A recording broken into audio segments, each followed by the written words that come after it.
Hi guys, today I'm gonna show you on how to change payment method on TikTok Shop.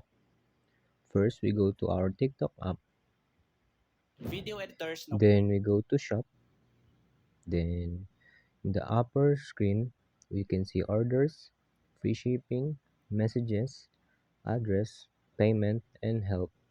So we need to choose the payment. So as we can see, it has refund methods. Also, it has add credit or debit card. So let's try to add to cart. For example, we're buying a phone. So example checkout. Then as we go along, we can see this payment method. So here view all options.